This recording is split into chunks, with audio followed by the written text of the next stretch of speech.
Hello friends, welcome to Defence Matrix. तो जैसा कि हम जानते हैं, इंडियन आर्मी ने हाल ही में AH-64 अपाचेज रिसीव की हैं, जो कि काफ़ी ज़्यादा एक्सपेंसिव अटैक हेलीकॉप्टर्स हैं, काफ़ी कैपेबल भी हैं। लेकिन खाली 6 अपाचेज के लिए हमने 6 से 800 मिलियन डॉलर्स के अप्रॉक्स पे किया है, जो कि शोकेस करता है कि इनका प्राइस कितना ज़्यादा है। और जिस तरीके की ऑफेंसिव कैपेबिलिटी ये हेलीकॉप्टर प्रोवाइड कराते हैं वो अनमैच्ड है। चाहे ये इसके एडवांस सेंसर्स हो जो कि डे एंड नाइट ऑपरेट कर सकते हैं, चाहे इसका एडवांस रेडार हो, चाहे इसका एडवांस सेल्फ प्रोटेक्शन स्वीट हो, या फिर फेमस 30 मिलीमीटर कैनन हो जिससे 1200 राउंड्स फायर किए जा सकते हैं।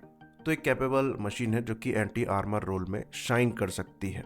तो आर्मी ने खाली 6 के नंबर में ही अपाचेज ऑर्डर किए हैं, वहीं पर इससे बड़े नंबर में आर्मी LCH इनकी लाइट कॉम्बैट हेलीकॉप्टर्स को प्रिक्योर करने वाली है, जो कि प्राइस में से काफ़ी नीचे हैं और डिसेंट सेल्फ प्रोटेक्शन स्वीट के साथ आते हैं और ऑफेंसिव कैपेबिलिटी के साथ आएंगे, जिसमें एंटी आर्मर रोल में हेलेना जैसी मिसाइल्स को फायर किया जाएगा। और ये 70 मिलीमीटर गाइडेड रॉकेट्स फायर कर ही सकते हैं, साथ में वहाँ भी 23 मिलीमीटर की कैनन दी गई है जो कि अप्रॉक्सीमेटली 400 राउंड्स कैरी करती है। तो इन अटैक हेलीकॉप्टर्स को हम क्यों डिस्कस कर रहे हैं?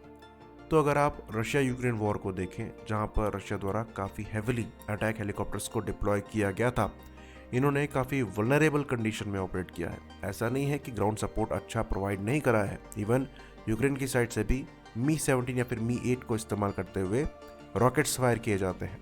पर जितनी वल्नरेबल कंडीशन में ये फ्लाई कराए जाते हैं, स्पेशली जो man portable air defence systems हैं और जो आपके FPV ड्रोन्स हैं, उनकी प्रेजेंस में वो डेफिनेटली सवाल उठाता है इनके फ्यूचर पर। इवन रशिया यूक्रेन कॉन्फ्लिक्ट में कंडीशन ये हो गई थी कि रशिया को अपने अटैक हेलीकॉप्टर्स को पीछे रखना पड़ा था, और जब तक उन्होंने long range air to surface missiles इन प्लेटफॉर्म से फायर करना स्टार्ट नहीं करी, तब तक इनको यूज करने में भी इनको सारी कैलकुलेशन लगानी पड़ रही थी। तो ये चीज़ पता लग गई है कि अब ऐसे प्लेटफॉर्म जो कि क्लोज एयर सपोर्ट प्रोवाइड कराते हैं काफ़ी ज़्यादा वल्नरेबल है। स्पेशली मैन पैड के अगेंस्ट तो पहले ही थे, क्योंकि हमने भी लॉसेस मैन पैड से फेस किए हैं। हमने कारगिल वॉर में अपने हेलीकॉप्टर्स को लूज़ किया है, पर अब खतरा FPV ड्रोन से भी बढ़ गया है, जो कि और ज़्यादा अनप्रेडिक्टेबल है।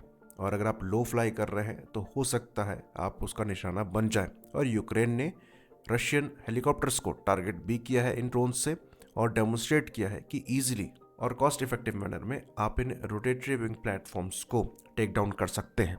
तो बहुत ज़रूरी है कि यहाँ पर सिचुएशन को समझा जाए और ये समझा जाए कि जिस कंडीशन में ये अटैक हेलीकॉप्टर्स इस्तेमाल होते थे, अब उस कंडीशन में या उस कॉन्फ़िगरेशन में आप इनको इस्तेमाल नहीं कर सकते।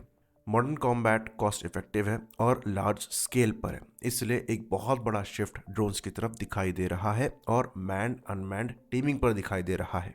तो अच्छी खासी पॉसिबिलिटीज़ यहाँ पर एग्जिस्ट करती है कि फ्यूचर में जो एक्सपेंसिव हैवी अटैक हेलीकॉप्टर्स हों, उनका यूज केस धीरे धीरे खत्म होता हुआ दिखाई दे।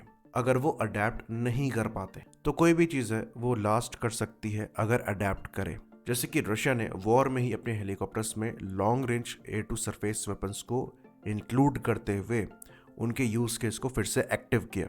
सिमिलरली बहुत ज़रूरी है कि AI का इस्तेमाल हो, ड्रोन्स का इस्तेमाल हो और लॉन्ग रेंज वेपन्स का इस्तेमाल हो, जिससे इन हेलीकॉप्टर्स को दोबारा से रेलेवेंट रखा जा सके। तो कुछ केसेस में अडेप्टेशन दिखाई दे रहा है, जैसे कि अपाचेस को लेकर स्पाइक एंड लॉस का जो इंटीग्रेशन है वो हो रहा है, और अमेरिकन अपाचेस ये मिसाइल कैरी भी करते हैं। स्पाइक एंड लॉस बेसिकली आपकी लॉन्ग रेंज की एयर टू सरफेस मिसाइल है। एक तरीके से आप इसे लॉन्चिंग म्यूनिशन कह सकते हैं, जो कि ये हेलीकॉप्टर लॉन्च करता है और 50 किलोमीटर के अप्रॉक्स टारगेट को हिट कर सकता है। तो जो short range air defence system है, man portable air defence systems हैं, उनकी रेंज से दूर रहते हुए इंपॉर्टेंट टारगेट्स को यहाँ पर टेक डाउन किया जा सकता है। और अच्छी चीज़ यहाँ पर यह है कि खाली अमेरिका ही ये काम नहीं कर रहा है, इवन हमारे द्वारा भी ये काम किया जा रहा है। हमने अपने मी-17 को अपग्रेड किया है इन मिसाइल सिस्टम्स के साथ। इस पर हमने भी चर्चा करी थी। पर ये वन ऑफ सॉल्यूशन है, कंप्लीट सॉल्यूशन नहीं है। आप इन हेलीकॉप्टर्स को फ्यूचर में एज अ मदरशिप इस्तेमाल कर सकते हैं, कमांड गाइडेंस के लिए, डिफरेंट अनमैन्ड सिस्टम्स के लिए, जो कि आगे डेंजर एरियाज में जाकर टारगेट्स को हिट कर पाएँ और आपके लिए ग्राउंड क्लियर कर पाएँ।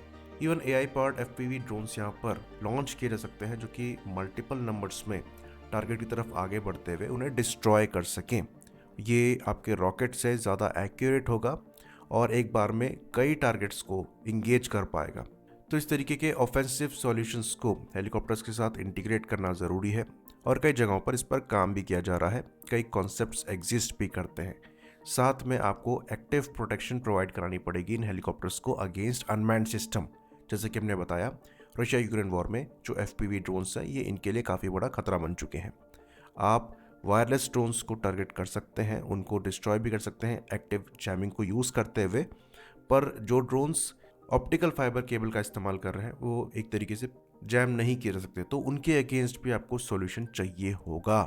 तो डायरेक्ट अटैक मोड में आपको उनको एंगेज करना पड़ेगा और इसके लिए भी हमें सॉल्यूशंस देखने पड़ेंगे।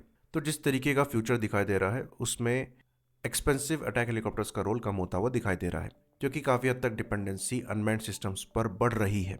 बाकी क्योंकि नेटवर्किंग कैपेबिलिटी यहाँ पर बढ़ रही है, तो आपको अपने खुद के सेंसर्स पर उतना रिलाय नहीं करना पड़ता है जितना पहले करना पड़ता था। तो बहुत ज़रूरी है कि स्टडी करी जाए ऐसे हैवी अटैक हेलीकॉप्टर्स के फ्यूचर को लेकर, और हम कोर्स करेक्शन करें, अपनी रिक्वायरमेंट को उस हिसाब से एनहेंस करें।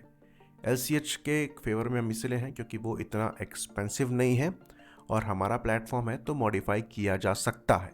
साथ ही जो हम हेलेना और ध्रुवास्त्र के ट्रायल्स की बात कर रहे हैं, जिसके अंतर्गत हमने बताया था कि कैसे आने वाले 1-2 महीनों में ध्रुवास्त्र को फायर किया जा सकता है LH रुद्र से और उसके बाद LCH प्रचंड से, लेकिन बहुत ज़रूरी है उसके आगे देखा जाए और लॉन्ग रेंज के वेपन्स को इनसे इंटीग्रेट किया जाए, जैसे कि स्पाइक एंड लॉस हो गए, और ऐसे वेपन्स को हम खुद भी डेवलप करें। साथ में यहाँ पर जो FPV ड्रोन्स हैं उनके इंटीग्रेशन को लेकर भी हमें काम करना चाहिए, जिसके हिसाब से आपको बेटर टारगेट आइडेंटिफिकेशन एल्गोरिथम का इस्तेमाल करना पड़ेगा। आपको ये देखना पड़ेगा कि मैन पैड से खतरा कहाँ पर है, पॉसिबल ड्रोन एग्जिस्टेंस कहाँ पर है जो कि आपके लिए खतरा बन सकता है, और उसके लिए AI पावर्ड और असिस्टेड सॉफ्टवेयर्स और सेंसर्स रिक्वायर्ड होंगे। और इस डायरेक्शन में हमें आगे बढ़ते हुए डेवलपमेंट करना पड़ेगा। खाली जो अभी ऑर्डर दिए गए हैं उनके हिसाब से आगे बढ़ना सही नहीं है, इनमें कांस्टेंट अपग्रेड्स की रिक्वायरमेंट है। वहीं पर अगर आप हमारे पर्सनल ओपिनियन की बात करें तो हमें ऐसा लगता है कि अभी Mi-35 जैसे हेलीकॉप्टर्स की ज़्यादा रिक्वायरमेंट है, जो कि अटैक कैपेबल है ही, साथ में कुछ कार्गो लोड भी कैरी कर सकते हैं। तो वहाँ से आप FPV ड्रोन्स को हंड्रेड्स ऑफ नंबर्स में लॉन्च कर सकते हैं, और वो नहीं तो कुछ FPV ऑपरेटर्स आप वहाँ पर बैठा सकते हैं जो कि मैनुअली अपने ड्रोन्स को टारगेट की तरफ गाइड करके उन्हें डिस्ट्रॉय कर पाए। और सिमिलर रोल में आपका जो LH रुद्र है वो भी अच्छा काम कर सकता है। तो बहुत ज़रूरी है कि हम फ्यूचर को स्टडी करें और उसके हिसाब से अपनी रिक्वायरमेंट को बनाएं और इस डायरेक्शन में काम करना स्टार्ट कर दें, क्योंकि हमें हैवी अटैक हेलीकॉप्टर का फ्यूचर नज़र नहीं आ रहा है। तो अपाचे जैसे हेलीकॉप्टर्स में और ज़्यादा पैसा लगाना या खुद से हैवी अटैक हेलीकॉप्टर्स में इन्वेस्ट करना हमें फ़िलहाल समझदारी नहीं लग रहा है। आई होप इन्फॉर्मेशन यहाँ पर क्लियर रही हो। इसी बात पर इस वीडियो को हम ख़त्म करेंगे। लाइक करिए, सब्सक्राइब करिए। जय हिंद।